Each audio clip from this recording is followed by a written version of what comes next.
Hello Libra, Sun, Moon, Rising, and Venus signs. Kamusta kayo?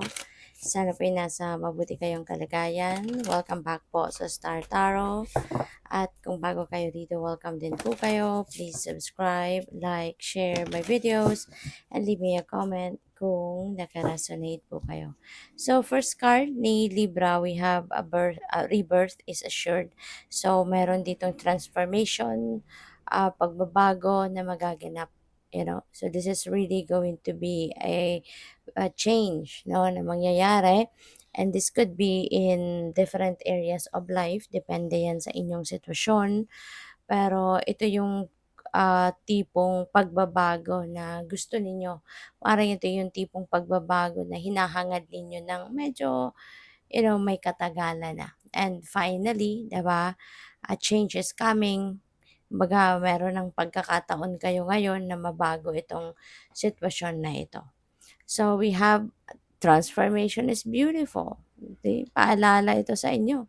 Diba, na yung pagbabago talagang maganda.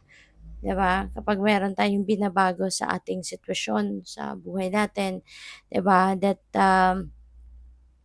signifies na meron kang gustong i-improve, 'di ba? Kasi kapag meron tayong binabago sa buhay natin, gusto natin na mapabuti lalo or mas mapaganda lalo kung ano man itong bagay na 'to na gusto nating baguhin. Kasi when we are creating change in our lives, hindi naman yung paurong, hindi tayo yung pabalik, 'di ba? Kundi lagi tayong pa-move forward.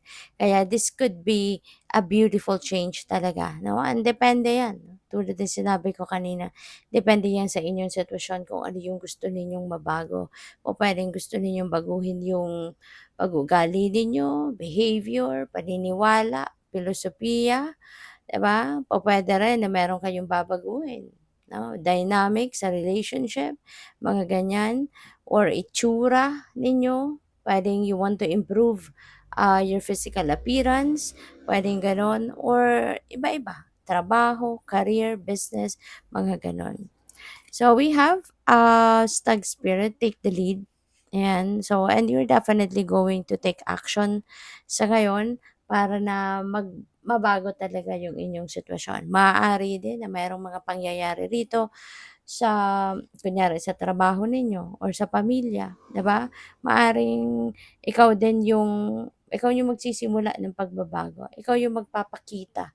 You're going to take the lead, 'di ba? Para magpakita yung leadership. Ikaw yung magpapakita ng leadership dito for the change, no, na gusto mong mangyari. Pupuwede ng iba sa inyo is going to change the role, 'di ba, na ginagampanan sa trabaho ninyo. Baka kayo yung magiging manager ngayon, baka kayo yung magiging boss ngayon, 'di ba? Puwedeng gano'n din ang ganap. So, tignan natin kung ano pa ang ganap. By the way, maraming salamat for subscribing.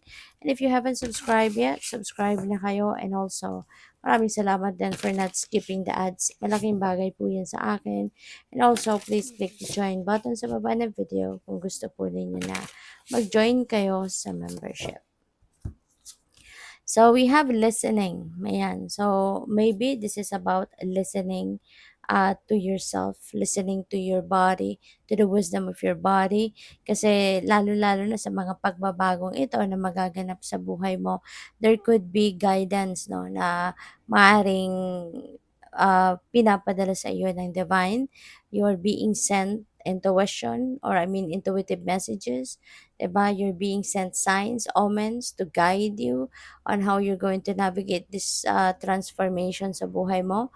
Kaya you need to pay attention to it. You need to listen, no, to your intuition, or listen to the wisdom of your body. Kasi yung intuition din natin will always send us a signal, diba? Ah, at kung kunyari may warning, 'di ba, na sinasabi sa inyo ang divine, 'no, magkakaroon ka ng, kunyari discomfort sa katawan, 'di ba? 'Yun, kaya you really need to, pay attention and listen to the wisdom of your body. So we also have resurrection. siguro yung rebirth na 'to, 'di ba? This is the beautiful change na mangyayari. Pupuwedeng, makakaahon ka na sa hirap, makakaahon ka na sa problema na maaaring pinagdadaanan mo, 'di ba?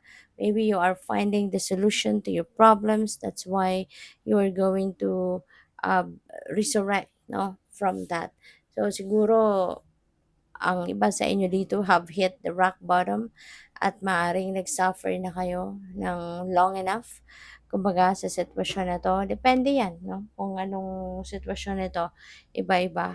So yeah, baka ngayon finally you are finding the solution to your problems. Kaya you will be ano na, kumbaga makakaahon ka na, makakabangon ka na from that. So we have breakthrough. Yes, breakthrough is at hand.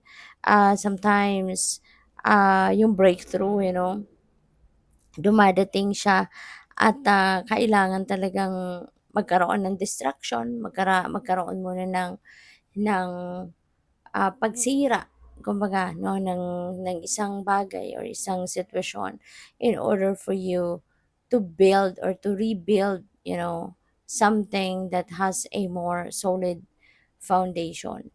So, pupuwedeng may gano'n 'no, yung breakthrough na 'to maaaring gano'n na mangyayari. There could be some kind of distraction, there could be some kind of a little shake up, 'di ba, para lang na makapag-build ka ng panibago na na sitwasyon dito na mas matibay 'no, ang gagawin mong pundasyon for that. So, tignan natin kung ano pa ang ganap. Ano pa ang mga mensahe para sa'yo?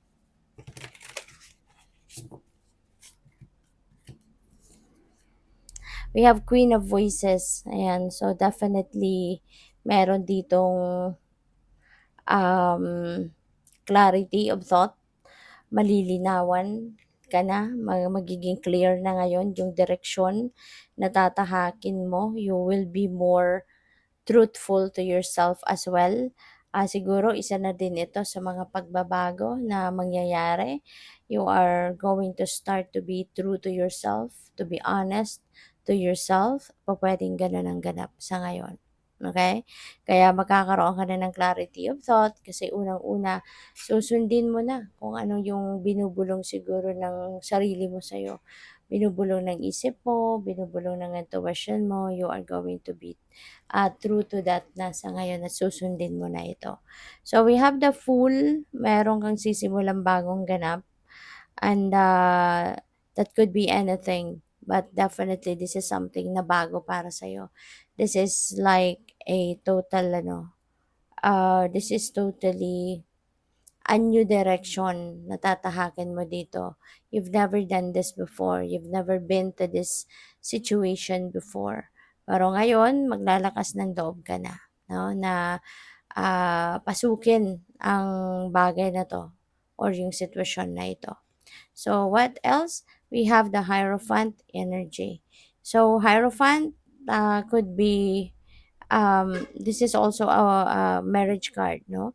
Kaya pa pwedeng iba sa inyo yung new beginning na to could be marriage, 'di ba? Baka kayo ay ikakasal na. So definitely this is a new beginning para sa sa'yo. This is something new in your life. Bagong sitwasyon sa buhay ninyo na papasukin ninyo. So congrats sa'yo.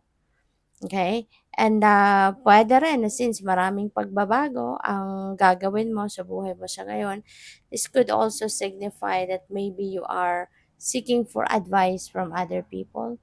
Maybe you are also seeking for maybe you are seeking for advice from someone or a group of people na maaaring